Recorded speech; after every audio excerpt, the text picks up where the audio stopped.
Welcome to Wagon Train Wednesdays, presented by the Archway.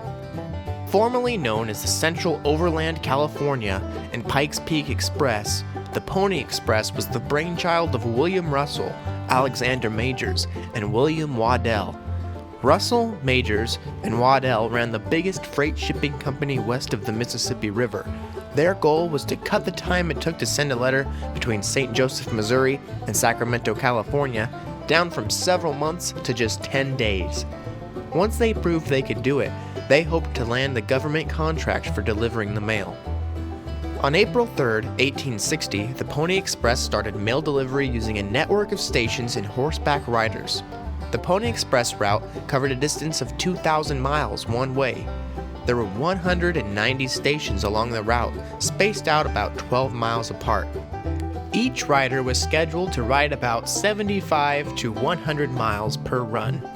Through the land that would later become Nebraska, the Pony Express route followed the Great Platte River Road.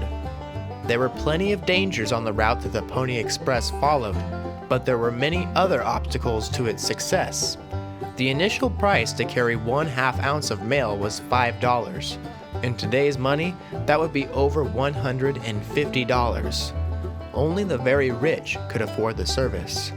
The owners, Russell, Majors, and Waddell, had hoped to land a government contract for delivering mail.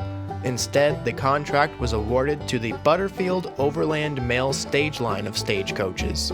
And on October 24, 1861, the Western Union Telegraph Company completed construction of the first transcontinental telegraph line. On October 26, just 2 days later, the Pony Express announced that it was closing for good. In one of the most famous stories of the Pony Express, an aging Buffalo Bill recalled his most epic ride. As the story went, William F. Cody was just 14 years old when he set out on the mail run from Red Buttes near present-day Casper, Wyoming, for the Pony Express station at Three Crossings, 76 miles to the west. He rode his horse as fast as he could between stations that were about 12 miles apart. When he reached a new station, he would transfer the mail to a fresh horse and ride to the next station on the route. After 76 miles, he reached what was to be his final destination at Three Crossings.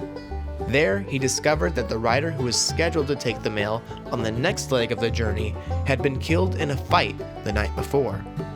Bill didn't hesitate, but volunteered to carry the mail to the next major relay station at Rocky Ridge.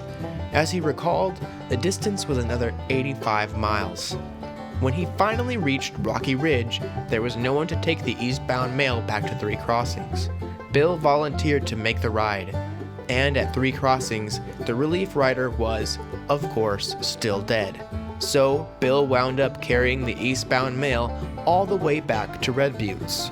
He calculated that the total distance for this epic ride was 322 miles. Many of the historians who have looked into this story think that Buffalo Bill's memory may have been a little confused. For one thing, Three Crossings and Rocky Ridge are only 25 miles apart, not 85. And in fact, there is no concrete historical evidence that William F. Cody ever delivered any mail for the Pony Express at all.